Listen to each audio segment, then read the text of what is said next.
student, welcome to online class of Prayag Public School. In earlier classes, we discussed the nutrients in plants of the class 7 science. Today, we start a very interesting and very important topic of class 7 science, that is heat. Heat is a very important and interesting topic for us, and we observe and feel the heat around us, like tea, cold drink, ice cream, and any things, sunlight. We observe the hot and cold. Okay तो हम लोग अपने आस पास के around में near about ये देखते हैं कि हीट का यूज़ हमें दिखाई देता है। जैसे कि हम लोग इन विंटर सीजन में अगर हम लोग इनसाइड में रहते हैं तो हमें कोल्ड लगता है, आउटसाइड सनलाइट में जाते हैं तो हमें गर्म महसूस होता है, हीट, क्योंकि वहाँ पे सन का हीट होता है। तो हीट क्या है? Heat is a form of energy which provide us hotness और कोल्डनेस। तो heat is a form of energy, एक ऐसी हीट एक एनर्जी है जो किसी मटेरियल में अगर डालें तो उसके मॉलिक्यूल्स भी एनर्जेटिक हो जाते हैं, इसलिए उनके अंदर भी एनर्जी हो जाती है और वो अपने स्पेस को, अपने प्लेस को छोड़ के जाने की भी कोशिश करते हैं। तो इसको हम लोग डिस्कस करेंगे। तो heat is a form of energy, it make a substance hotter, it make a substance hotter, it can be seen, it cannot be seen by us, only feel। यानी हीट एक एनर्जी है जिसको हम लोग सिर्फ feel कर सकते हैं, एहसास कर सकते हैं, उसको देख नहीं सकते। we cannot seen by us, only feel। यानी हीट को हम लोग सिर्फ फील कर सकते हैं, देख नहीं सकते हैं। और हीट अगर हम किसी बॉडी को हीट दे दिया जाए तो वो हॉट हो जाता है। हॉट से हम लोग कुकिंग करते हैं, कोई भी फूड अगर हम लोग कुक करते हैं तो उसको क्या करते हैं हम लोग, जैसे ही हीट देते हैं उसको केटल को हम लोग किसी भी बर्नर पे रखते हैं, आग पे रखते हैं, तो क्या होता है, हीट हो जाता है। सिर्फ वाटर को हम लोग बॉयल करते हैं, मिल्क को बॉयल करते हैं। नॉर्मली वो कोल्ड या नॉर्मल फॉर्म में होता है। जैसे हम लोग उसको हीट प्रोवाइड करते हैं, उसको जैसे हम लोग बर्नर पे या गैस के चूल्हे पर रखते हैं तो वो हीट हो जाता है और वार्म हो जाता है, गर्म हो जाता है, जिससे हम लोग उसको टच करते हैं हैंड के थ्रू तो हम लोग देखते हैं कि वो हीट हो जाता है। सिमिलरली अगर हम लोग किसी कोल्ड चीज़ों को देखें, कोल्ड चीज़ें मीन्स उसमें टेम्परेचर यानी कि उसकी जो हीट है वो बहुत कम है, तो हीट कम हो जाता है। तो जब हम लोग किसी हॉट चीज़ें उसको कहते हैं कि when heat is given to substance, जब किसी भी सब्सटेंस को, किसी भी ऑब्जेक्ट को, चाहे वो लिक्विड हो, कोई फूड आइटम हो या एनीथिंग हो, उसको हम लोग अगर हीट प्रोवाइड करते हैं, हीट उसके देते हैं, तो वो सब्सटेंस या वो ऑब्जेक्ट क्या हो जाता है, हॉट हो जाता है। ठीक है, जैसे water, T is a hot T and water a food item you be like hot. Okay, similarly cold, when heat is removed from the substance, जब किसी भी सब्सटेंस से या किसी भी ऑब्जेक्ट से हम लोग हीट को रिमूव कर देते हैं तो उसको हम लोग कहते हैं कोल्ड। लाइक आइस, आइस कह लीजिए या आइसक्रीम, दोनों ही कोल्ड होते हैं। Suppose we have a normal water, हमारे पास नॉर्मल वाटर है, उसको हम लोग किसी बर्नर पर या किसी चूल्हे पर अगर लगा दिया जाए तो उसको हम लोग हीट प्रोवाइड कर रहे हैं, यानी कि हीट उस वाटर को दे रहे हैं। तो जब लोग हीट किसी वाटर को देते हैं तो हॉट हो जाता है। तो हम लोग ये कह रहे हैं when heat given to the substance then that substance will become hotter, तो वो सब्सटेंस आपका हॉट हो जाता है। तो इसीलिए कहा जाता है दिस इज हॉट बॉडी या हॉट सब्सटेंस या hot object. Similarly, when heat is removed from the substance, जैसे कि हमने वाटर का एग्जांपल लिया, इज गुड एग्जांपल, वाटर को हम लोग किसी बर्नर पर रखते हैं तो हॉट हो जाता है। सिमिलरली अगर उस सेम वाटर को हम लोग फ्रीज में या फ्रीजर में रख देते हैं तो वो जो वाटर की जो हॉटनेस है, समथिंग जो भी हॉट है थोड़ा सा, उस हार्डनेस को वो ले लेता है और वही वाटर क्या हो जाता है, आइस के फॉर्म में चेंज हो जाता है, यानी कि वो कोल्ड हो जाता है। इसी तरह से आइसक्रीम भी होती है जिसको हम लोग कोल्ड फॉर्म में चेंज कर लेते हैं। तो यानी कि उस ऑब्जेक्ट से आइसक्रीम हो या आइस हो, यानी कि वाटर है, वाटर से हम लोग जो हीट को रिमूव कर लेते हैं, वहाँ से हीट को निकाल लेते हैं, यानी हीट को कम कर देते हैं। तो ऐसे ही ऑब्जेक्ट को हम लोग बोलते हैं कोल्ड वाटर। ठीक है, कोल्ड वाटर कहते हैं। तो यहाँ कुछ चीजें हैं जो हम सिमिलरली हम लोग देखते हैं, जो गर्म होता है जिसमें हीट होती है उसको हम लोग हॉट बॉडी कहते हैं, और जिसमें टेम्परेचर यानी कि हॉट कम होता है, यानी कि हीट कम होती है, उसी को हम लोग कहते हैं कोल्ड कहते हैं। तो सिर्फ यहाँ पे देखिए कुछ एक्टिविटीज हमने यहाँ पे डिस्कस करते हैं। इस एक्टिविटीज में देखिए 3 बाउल्स या 3 मग दिए हुए हैं, A, B एंड C। इन तीनों में डिफरेंट टाइप के वाटर फील्ड है। इसमें आपका कोल्ड वाटर है, कोल्ड वाटर, ठीक है, जिसकी हीट बहुत कम है। इसमें हम लोग अपना लेफ्ट हैंड डिप कर देते हैं, लेफ्ट हैंड इसमें हम लोग डालते हैं। इसी तरह से ये मग बी है, ठीक है, पॉट बी है। इस पॉट में हम लोग हॉट वाटर फिल कर देते हैं और उससे अपना राइट हैंड को डिप कर देते हैं। और ये थर्ड वन है leak warm water. Leak warm water suppose ये दिस हॉट वाटर और दिस कोल्ड वाटर, ये ठंडा पानी है, ये गर्म पानी, उन दोनों का मिक्स करके इसमें डाल दिया गया। ठीक है, तो अब ये जो वाटर है ना ही पूरी तरह से ठंडा है ना पूरी तरह से गर्म है, क्योंकि दोनों का मिक्सचर है, ना ही हॉट है ना ही कोल्ड है। ओके, तो अब हम लोग क्या करें, अपना बोथ हैंड इस वाटर में डिप कर देते हैं। जैसे लीक वार्म वाटर लिखा हुआ है, तो दोनों हैंड को हम लोग डिप करेंगे। तो जो ठंडे पानी में हैंड था, जो ठंडे पानी में था, यानी कि हैंड इस कोल्ड वाटर में जो था, उस हैंड को ये पानी गर्म लगेगा, गर्म लगेगा। जो लेफ्ट हैंड जो कि कोल्ड वाटर में था, इस वाले में जाएगा तो उसको लगेगा कि ये पानी हॉट है, क्योंकि ये ठंडे में था, पर ये गर्म पानी में था, हॉट वाटर में था। इस हॉट वाटर को हॉट वाले हैंड को जैसे हम इसमें डालेंगे, इसको ये ठंडा लगेगा, इसको ये ठंडा लगेगा, कोल्ड लगेगा। यानी कि आगे ये वाटर तो सेम है, इसका टेम्परेचर यानी कि जो इसकी हॉटनेस है वो तो सेम है, बस एक हैंड को कम लग रहा है और एक हैंड को ज़्यादा लग रहा है। तो अब एक्चुअल में क्या बोला जाए, इसको ठंडा बोला जाए, हॉट बोला जाए या कोल्ड बोला जाए? तो यहाँ पर कंफ्यूजन क्रिएट हो गई। What is this, what is hot water और cold water? Confusion is created here. तो यहाँ पे कंफ्यूजन नहीं हो गई कि ये पानी गर्म है या ठंडा है, ये डिस्कस नहीं कर पा रहे हैं, क्योंकि एक हाथ को तो पानी गर्म लग रहा है और दूसरे को ठंडा लग रहा है। ठीक है, तो इसी मेजरमेंट को डिस्कस करने के लिए एक नई क्वांटिटी का हम लोग यूज करते हैं, जिसको कहते हैं टेम्परेचर। ठीक है, टेम्परेचर यानी कि degree of hotness and coldness. Degree of hotness and coldness यानी कि कोई भी ऑब्जेक्ट या कोई भी लिक्विड कितना हॉट या कोल्ड है, उसी को हम लोग बोलेंगे टेम्परेचर। यानी कि reliable measurement of hotness and coldness. Reliable measure यानी कि ये रिलायबल नहीं था, क्योंकि कंडीशन के अकॉर्डिंग डिफरेंट था। Suppose you sit in the room, आप किसी रूम में बैठे हुए हैं, बाहर काफी ज्यादा धूप है, सनलाइट है, तो जैसे ही आप सनलाइट में जाएंगे, आपको सनलाइट में बहुत ज्यादा गर्म लगेगा। ठीक है, सनलाइट में। इसी तरह से जो इंसान बाहर से इनसाइड द रूम आएगा, उसको वही रूम ठंडा लगेगा। क्लियर है? तो ठंडा था। तो इसी तरह से डिफरेंट एग्जांपल्स लेके आप देखिए कि एक आदमी अंदर से बाहर गया, देन इनसाइड आया, तो रूम आपको कंपैरेबल क्या लगेगा, ठंडा लगेगा। तो यहाँ पे example cold water, left hand and right hand, एक हाथ को कोल्ड लगा, एक हाथ को हॉट लगा, एक को ठंडा लगा, एक को गर्म लगा। तो ये सुटेबल मेजरमेंट नहीं हो पा रहा था, इसी वजह से हमने एक नए क्वांटिटी की यूज किया, degree of hotness and coldness. Okay, degree of hotness and coldness is called temperature. तो degree of hotness and coldness of an object is its temperature. तो किसी भी बॉडी को, कोई भी बॉडी कितना ठंडा या कितना गर्म है, उसी को हम लोग बोलेंगे टेम्परेचर। तो टेम्परेचर ये हो गया डिग्री ऑफ हॉटनेस और कोल्डनेस। तो इस टेम्परेचर को हम लोग कैसे मेजर करेंगे? कि कितना टेम्परेचर है। जैसे हॉटनेस यहाँ पे तो बता दिया कि बहुत गर्म है या बहुत ठंडा है।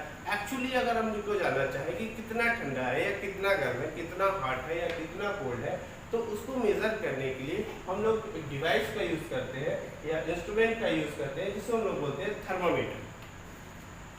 ओके, इसी टेम्परेचर को मेज़र करने के लिए हम लोग डिवाइस या इंस्ट्रूमेंट का यूज़ करते हैं, दैट इज कॉल्ड thermometer.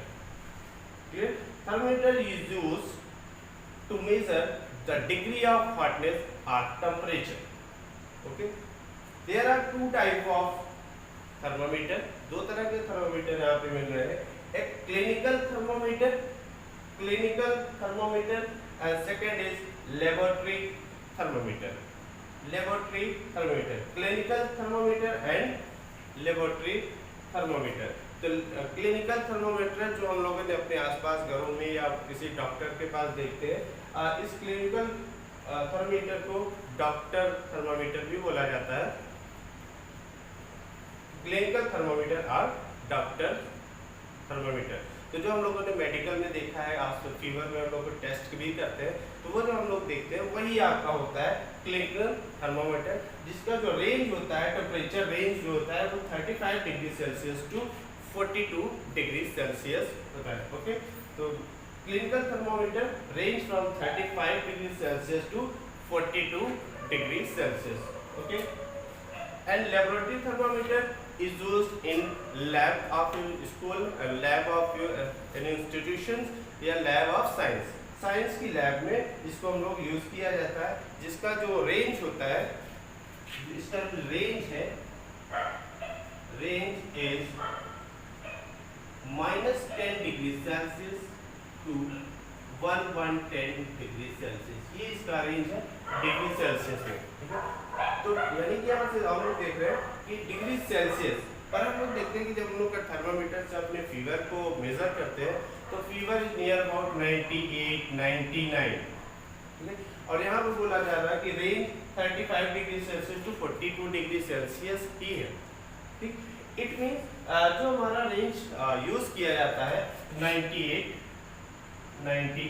और 99, वो आपका डिग्री सेल्सियस नहीं बल्कि कुछ और है, क्योंकि यहाँ पे देख रहा है कि जो क्लिनिकल थर्मामीटर है वो ओनली 35 टू 42 डिग्री सेल्सियस ही मेजर कर सकता है, maximum minimum 35 degree Celsius and maximum 42 degree Celsius.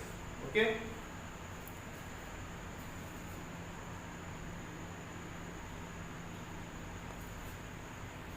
Okay, तो we learn two type of thermometer, clinical and laboratory thermometer। तो clinical thermometer is made up of a glass, glass का बना हुआ होता है जिसके ऊपर एक हेड लगा हुआ था।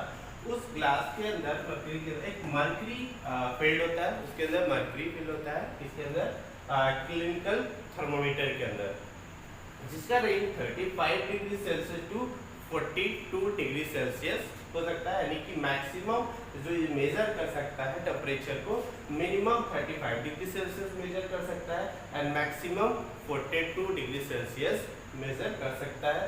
तो हमारे बॉडी का जो टेम्परेचर है in degree Celsius is near about 37 degree Celsius, average on average it is 37 degree Celsius. किसी पर्सन का ये थोड़ा सा कम और थोड़ा सा ज़्यादा भी हो सकता है, कोई फिक्स अमाउंट नहीं है, ये 37 एवरेज है, थोड़ा सा कम और थोड़ा सा ज़्यादा भी हो सकता है।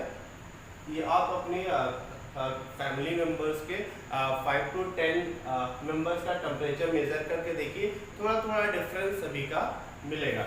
तो आप मेजर करके इसको देखिएगा कि किसका कितना टेम्परेचर हो रहा है, तो आप इससे थोड़ा सा और क्लियर हो जाएगा। एंड बट हम लोग जब फीवर होता है तो हम लोग डॉक्टर के पास जाते हैं या किसी घर में ही हम लोग मेजरमेंट करते हैं कि टेम्परेचर कितना है, तो वो बताते हैं 98, 102, 99, so and we say only 35 to 40 degree Celsius. What is the difference? Means ये जो 35 डिग्री, इसका मतलब ये हुआ कि जो हमारा फीवर मेज़र किया जाता है वो किसी और यूनिट में मेज़र किया जाता है, क्योंकि यहाँ पे जो स्केल है वो 35 टू 42 ही है, और जो हमारे अंदर बुखार आता है वो नियर अबाउट जो फीवर आता है 49, 100, 48 अबाउट दिस। ठीक, So there are two scale to measure the temperature. Temperature को मेजर करने के दो टाइप के स्केल है, एक सेल्सियस डिग्री सेल्सियस, इसको हम लोग सी से डिनोट करते हैं, डिग्री सेल्सियस सी से डिनोट किया जाता है, and second one is Fahrenheit, Fahrenheit जिसको हम लोग एफ से डिनोट किया जाता है, एफ फॉरेनहाइट। तो there are two degree scale, Celsius and Fahrenheit. यानी कि जो हमारा फीवर मेजर किया जाता है वो फॉरेनहाइट में मेजर किया जाता है। तो range of thermometer in Fahrenheit that is 94 Fahrenheit to 108 Fahrenheit. तो जो हमारा टेम्परेचर का जो रेंज होता है वो कितना होता है, 94 डिग्री फॉरेनहाइट टू 108 फॉरेनहाइट। तो हमारा जो बॉडी का टेम्परेचर है इन फॉरेनहाइट स्केल इज 98.6, यानी हमारी बॉडी का जो नॉर्मल टेम्परेचर होता है 98.6 फॉरेनहाइट, इससे ज़्यादा है तो हम लोगों को फीवर होता है, इतना है तो फीवर नॉर्मल है बॉडी। तो we can not use for the higher temperature. ये क्लिनिकल थर्मोमीटर जो होता है ये सिर्फ 35 degree Celsius to 45 degree Celsius तक के ही टेम्परेचर को मेजर कर सकता है। अगर इससे कम या इससे ज़्यादा टेम्परेचर को हमें यूज़ करना है तो उसके लिए एक हम न्यू थर्मोमीटर का यूज़ करते हैं जिसको हम लोग बोलते हैं लेबोरेटरी थर्मोमीटर। लेबोरेटरी थर्मोमीटर, इस थर्मोमीटर का जो रेंज होता है वो -10 degree Celsius, -10 degree Celsius to 110 यानी कि 110 डिग्री सेल्सियस तक मेजरमेंट कर सकते हैं। यानी कि मिनिमम -10 डिग्री सेल्सियस, 0 से भी कम, एंड मैक्सिमम 110 डिग्री सेल्सियस को मेजर किया जा सकता है। इस जो टेम्परेचर का जो स्ट्रक्चर होता है, सॉरी थर्मामीटर का जो स्ट्रक्चर होता है वो एक ग्लास का ट्यूब होता है इस तरह से, ठीक है, और यहाँ पे हेड लगा हुआ था जिसके अंदर मर्करी फील्ड होती है। इस यहाँ पे मार्किंग होती है, तो 35 डिग्री मिनिमम था और 42 डिग्री सेल्सियस मैक्सिमम था। तो 35 टू 36 डिग्री सेल्सियस वन, और इसके बीच में 5, सॉरी यहाँ पे 5 बने होते हैं, 5 मार्किंग होती है, 1 2 3 4 5 मार्किंग है। तो 1 मार्किंग डिनोट कर रहा है 0.2, यानी कि 1 को 5 पार्ट में डिवाइड कर दिया जाए तो 0.2 डिग्री सेल्सियस को डिनोट कर रहा है, 0.2 डिग्री सेल्सियस, यानी कि 1 रेंज को 35 टू 36 को 5 पार्ट में डिवाइड कर दिया गया है। तो 5 पार्ट में डिवाइड कर देंगे हम लोग तो कितना आ जाएगा, 0.2 डिग्री सेल्सियस, 0.2 डिग्री सेल्सियस। इसी तरह से लेबोरेटरी थर्मामीटर का भी यही है, यहाँ पे मर्क्यूरी फील्ड होता है, मिनिमम -10 होता है, मैक्सिमम 110 डिग्री सेल्सियस तक मेजर कर सकता है, और सभी -10, 0, 10, 20 इस तरह से 110 तक के 10 के रेंज में डिवाइड होता है। और हर 10 रेंज के बीच में इस तरह से स्मॉल लाइंस बनी होती है। ये लाइन डिनोट कर रहा है 1 degree Celsius, this is denote 1 degree. जितनी भी मार्किंग है वो 1 डिग्री सेल्सियस को डिनोट करता है। तो इससे रिलेटेड कुछ प्रिकॉशंस भी है कि जब भी हम लोग थर्मामीटर को यूज़ करें तो इस थर्मामीटर को कैसे यूज़ करना चाहिए, how to use this thermometer. First all when we use any thermometer first we wash this carefully, इसको हम लोग अच्छे से धुल लेना चाहिए और ये इंश्योर हो लेना चाहिए कि हमारा जो टेम्परेचर है थर्मामीटर का वो 35 डिग्री सेल्सियस से कम हो, 35 डिग्री सेल्सियस से कम हो। उसको अच्छी तरह से वॉश कर लेंगे और उसके हम लोग बैक साइड से इसको होल्ड करेंगे, पकड़ना है, इसके हेड से इस थर्मोमीटर को नहीं पकड़ना चाहिए और किसी भी हार्ड सॉलिड थिंग से इसको नहीं टच कराना चाहिए कि ये टूट सकता है। तो ये कुछ प्रिकॉशंस है, ठीक, इसको प्रिकॉशंस भी हम लोग को इस पर रखना होगा ताकि वह थर्मोमीटर सही से मेजर करे और टूटने न पाए। तो some effect of heat also we discuss here, effect of heat. तो यहाँ पे हम लोग ने दो तरह के मेजरमेंट को पढ़ा, कैसे कैसे डिग्री सेल्सियस में और फारेनहाइट में, दो टाइप के thermometer, laboratory and clinical. Now we learn the effect of heat. Effect of heat, क्या क्या इफेक्ट है? फर्स्ट है expansion, expansion, and second is change of shape,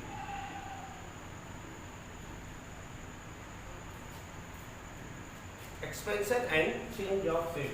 जब भी हम लोग किसी भी बॉडी को हीट प्रोवाइड करेंगे वो कुछ ना कुछ उसके अंदर चेंजेस आ जाते हैं, कोई ना कोई चेंजेस उसमें जरूर आपको देखने को मिलेगा।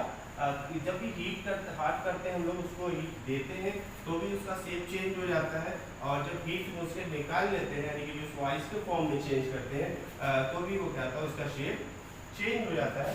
तो सबसे पहले हम लोग एक्सपेंशन को देखें कि जब भी हम लोग किसी बॉडी को हीट देते हैं तो एक्सपैंड हो जाता है, फैल जाता है। जैसे सपोज जनरली मैक्सिमम चीज़ों में यही होता है, पर कुछ इसमें एक्सेप्शन भी है, कि इस केस को थोड़ा सा नहीं फॉलो करता है, लेकिन ज़्यादातर चीज़ों में ऐसा होगा कि हम लोग किसी को हीट प्रोवाइड करेंगे, हीट देंगे तो उस बॉडी में एक्सपेंशन हो जाता है। जैसे हम लोग किसी बॉडी को अगर हीट करते हैं तो ज़्यादा क्या होता है, फैल जाएगा, ठीक है। जैसे हम लोग वाटर को अगर हम लोग हीट देते हैं तो क्या होता है, गैस के फॉर्म में चेंज हो जाता है। मिल्क को भी हीट करते हैं वो थोड़ा सा फैल जाता है। तो जिसमें भी हम लोग हीट प्रोवाइड करेंगे तो वो बॉडी क्या होगी, एक्सपैंड हो जाएगी, फैल जाएगी थोड़ा सा। क्लियर। चेंज इन शेप में क्या होता है, मान सपोज हम लोग के पास आइस है, जैसे हम लोग आइस को हीट करते हैं तो आइस का टेम्परेचर बढ़ जाएगा, यानी हॉट बढ़ता चला जाएगा, इसका टेम्परेचर बढ़ जाएगा, और ये किसमें चेंज हो जाएगा, लिक्विड में चेंज हो जाएगा। तो यानी कि शेप इसका चेंज हो गया, सॉलिड टू क्या हो गया, लिक्विड। इस लिक्विड को अगर हम लोग और हीट देते चले जाएंगे तो ये गैस के फॉर्म में चेंज हो जाएगा, ठीक है। तो जब हम लोग हीट को गिव करेंगे, इसको गिविंग, जब हीट हम लोग यहाँ पे दे रहे हैं, इसको हीट हम लोग इसे प्रोवाइड कर रहे हैं, तो क्या हुआ, ये आपका इस तरह से शेप चेंजेस होते जाएंगे। इसी तरह से जब इसको हम लोग हीट को रिमूव करते जाएंगे, हीट को कम कर लेंगे, तब भी इसका शेप चेंज हो जाता है। जैसे गैस है, गैस को अगर हम लोग हीट को रिमूव कर दिया जाए, रिमूव हीट, इस हीट को रिमूव कर दिया, यानी कि हीट यहाँ से निकाल लिया जाए गैस का, तो लिक्विड में चेंज हो जाएगा, और इस लिक्विड से अगर हम लोग और ज़्यादा हीट को निकालते जाए, जैसे आई बार हम लोग लिक्विड को, पानी को लोग फ्रीज में रख देते हैं तो अगेन ये आइस बन जाता है, यानी कि चेंज ऑफ शेप। तो हीट देने से किसी भी बॉडी का शेप में भी चेंज हो जाता है और एक्सपेंशन भी हो जाता है। तो हम लोगों ने आज हीट के बारे में बेसिक चीज़ों को डिस्कस किया, एंड नेक्स्ट टॉपिक पे हम लोग इसको और अभी ट्रांसफर ऑफ हीट को भी डिस्कस करेंगे, और इससे रिलेटेड आप सारी चीज़ें स्टडी कर लीजिए। वीडियो को 2 to 3 टाइम्स आप रिपीट करके देखिएगा, और इससे रिलेटेड जो भी हम नोट्स देंगे उसको आप कंप्लीट करिएगा। Okay, thank you.